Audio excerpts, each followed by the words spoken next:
Сәлеметсіздер ме, құрметті әріптестер? Бүгін сіздермен PowerPoint-та слайд жасап, оның оңай жолдарын айтып өтемін. Қазіргі таңда лайфхак дейді ғой, сол 3 лайфхак туралы айтып өткім келеді. Ол үшін сіздер көріп тұрғандарыңыздай артында фоны бар, суретті көріп тұрсыз, және артында фоны жоқ сурет көріп тұрсыз. Яғни біздің тілмен айтқанда пейджингі суреті деп аталады. Осыны қалай аламыз? Ол үшін мына жерден бір слайд создавать етіп алайын, сіздерге көрсету үшін. Енді осы жерден мен бір сурет таңдайын. Вставканың ішінен сурет деп таңдайсыздар, және қай жерде бұл суретіміз бар, сол папканы ашамыз. Осы жерден мен мысалы мына суретімді ала салайын. Осы суретім келіп түсті. Енді қарасаңыздар, осы суреттің үстін бассақ мындай ерекшеленеді. Ол ерекшеленсе, жоғары жаққа қарайсыздар, міне работа с рисунками деп тұр. Осы жерде суретті басылды деген сөз. Және сол жақтарыңызға қарасаңыздар, удалить фон деп тұр. Осы жерден удалить фон дегенді таңдайсыздар. Енді таңдаған кезде қарасаңыздар, бізге ерекшелеп бір сызықтарды көрсетті. Енді осы сызықты осы адамның бойына теңеп аламыз. Неке осылай әдемі болып шығу үшін осылай теңейміз және сохранить етеміз. Сонда біздің суретіміз осылай артында ештеңкесі жоқ фон болды. Енді бұл осылай қойсақ әдемі көрінбейді, соның үшін мен артына бір фото қоя салайын. Енді вставканың ішіне кіріп рисунки дейсіздер, және бұл жерде қай жерде сіздерде артында фон суреті бар бір табиғаттағы ма бір суреттерді ала салайын. Мен мына бір суретті алып қоя салайын, жарайды. Сондай суреттерді қарасаңыздар болады. Енді келіп түсті бұл суретіміз. Енді алдыңғы қойған біздің суретіміз жоқ болып кетті. Ол үшін мышканың оң жағын басасыздар да, на задний план дейсіз. Сол кезде сіздің суретіңіз алды бетіне түседі. Енді осының үстіне бассаңыздар, сіздің суретіңізді осылай ортаға қоюға болады, және кішірейтуге болады. Міне, енді осы жерде тұрған сияқты болып, кішкенемен кішірейтіп осылай артыма сурет қойсам болады. Қарасаңыздар, міне сол жерде тұрған адам сияқты болып міне көріндім. Осылай сіздер де жұмыстарыңызға көрсетіп қойсаңыздар болады. Бұл бірінші лайфхак дейді ғой, бірінші тәсіл. Енді екінші тәсілде анимация қою. Көптеген әріптестерім сұрап жатады. Қазіргі таңда бұл осы суреттерді жылжыту болмаса. Бұны қалай жасаймыз? Бірінші мен сіздерге көрсетейін. Ол үшін анимация дегеннің үстінен басып, сол жағына просмотрға қарап көрейік, қалай қимылдайды.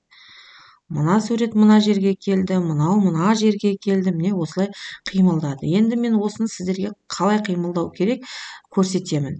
Ол үшін екінші суретті копировать етіп алған, уақыттан пайдалану үшін енді осыған сурет салам. Қарасаңыздар, бұл жерде сөз жұмбақтар жасырылған. Компьютердің айнасы бағдарыңды таңдашы, сурет сөзін көрсетіп, тиер соған пайдасы дейді. Бұл бізде жұмбақ. Осы жұмбақтың жауабы міне компьютер. Осы компьютерді қалай апарам? Міне үстінен бассам, байқасаңыздар, анимация деп шықты. Осы анимацияның ең соңына барсам, міне линия деп тұр. Осы линияны апарып мына жерге қоямыз. Мына жердегі қызылды, көріп тұрсыздар ғой, мына көк пенен қызылды, мына жерге апарып, мынаны бұрып, мына жерге әкеп қоямыз. Міне осындай келіп түсті. Сонда компьютеріміз осы жерге келеді. Әдетте үнсіз тұрамын, белгі берсең ұғамын, жазуы бар қағаздың құралы болып шығамын дейді. Бұл бізде принтер. Мынау принтердің суреті. Енді бұған да анимация қоямыз. Бұл анимацияны міне линиямен апарып қояйын. Болмаса, мынаны жаңа айтқан сияқты осылай бұрып апарып қоя саласыздар. Енді мына жерде жетпей қалып тұр ғой, осы жетпей қалғанда былай апарасыздар да соза саласыздар. Сонда бірге келіп түседі. Бұтақ орнында 1001 иінесі, компьютердің жаны мекені дейді. Бұтақ орнында 1001 иінесі, компьютердің жаны мекені. Бұл кактус. Осы кактусты енді мына жерде жаңа орнынан келіп тұрған екен, мына жерге әкеліп қояйын. Енді бұл жерде мен анимация таңдайын. Мысалы, мынау дейін. міне енді бұны аудара салайын. Мына жерден аударсақ келеді. Болмаса мына жерге қойып, мына жерге әкеле саламын. Кішірейтіп, және мына жерге, мынаға. Көрдіңіздер ма? Мына жерге қазір мына кактус келеді. Сәл мына жерге көрініңкіреу үшін осылай жасаймын. Жасап болдық. Енді бұны көрейік. Оны көру үшін просмотрға кіреміз. Компьютеріміз келді, принтеріміз барды, кактусымыз қасына келді. Міне осылай жасасаңыздар болады. Енді біздің үшінші лайфхак дейміз, болмаса гиперсілтеме дейміз. Бұл гиперсілтемені мен сіздерге қазір көрсете салайын. Показать слайд деп қалай жасадым.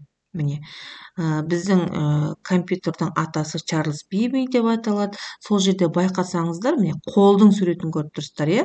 Осы сұрақты балаға қоясыздар да, бұл кім, бұл қашан туылған, тағы не істеген деген сияқты. Соны бассаңыздар, міне Чарльз Биби не істегені, қайда туылғаны, не жасағаны бәрі жазылып тұр. Осылай көрсетуге болады. Және міне мына стрелканы қойдым, өзіміздің бұрынғы немізге барып қоямыз. Енді бұны қалай жасаймын? Бұны жасау үшін мына жерде енді менде гиперсілтеме болды, ол гиперсілтемені алып тастауым керек. Міне удалить гиперсілтеме. Сіздерге жаңадан көрсетейін деп тұрмын. Мына жерде гиперсілтемені де сіздердің көздеріңізше алып тастайын. Удалить етемін. Енді гиперсілтеме қарасаңыздар, текушіде ешқандай, міне байқасаңыз қол көрінбей тұр, иә? Енді осы қолды шығарамыз. Ол үшін міне сіздерде компьютердің басынан көрсетейін, вставканың ішінде міне гиперсілтеме деп тұрады. Мынаны бассаңыздар, гиперсілтеме шығады. Енді бұны қай жерге қойдық? Бұл нешінші фонда тұр болмаса? Енді бұл бізде место в документе деген жерге басасыздар да, сол жерде 6-шы слайдты басасыз. Сол кезде бізде Чарльз Бибидің қандай туылған түрі не бойынша жазылған сөздер шығады. Соған окей басасыздар. Енді екінші, мынау шығып көрсетті. Енді қайтадан мен мына суретке келу үшін мына жердегі стрелканы тағы удалить етіп тұрайын, сіздердің көзіңізше қайтадан жасайын. Енді келу үшін мынаған, ол үшін вставканың ішінде фигураға барам. Фигураның ішінде осындай бұлай қарап тұрған стрелкасын алам. Егер сіз бұлай қарап тұрған стрелкасын алсаңыздар, келесі суретке шығып кетеді. Соңында мән беріңіздер. Артқа қайту керек. Бұл артқа қойды. Және мышканың оң жағын басасыз да, гиперсілтеме дейсіз. Қай жерге қою керек? Енді мен 5-ші слайдқа қайтадан әкелу керекпін ғой. 5-ші слайды таңдаймын да, окей деймін. Және қарасаңыздар, жанына сіздерге суретін көрсетіп тұрады, иә? Қайтадан көрсетейін. Гиперсілтеме, міне 5-ші слайдқа апарып қоямын. Міне көрдіңіздер ме? Чарльз Бибидің суретін әкеп қойды. Окей. Енді осыны қалай көреміз? Показать слайд дегенде көреміз, және текушийді көреміз. Көрдіңіздер ме? Міне мына жерде сурет қайтадан барды. Енді осы суретті бұлай тұрғанда көре алмайсыздар. Ол үшін текуший суретке апаруыңыз керек. Сол кезде қол жүру керек. Мына қолдың суреті болған кезде ол жерде гиперсілтеме бар деген сөз.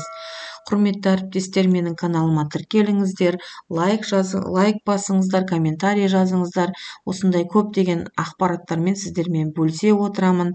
Сондықтан барлық менің беріп жатырған сабақтарым сіздерге пайдалы деп ойлаймын. Қателеріңізге жарасын, заманауи мұғалім болып шығыңыздар. Келесі сабағымда көріскенше сау саламат болыңыздар.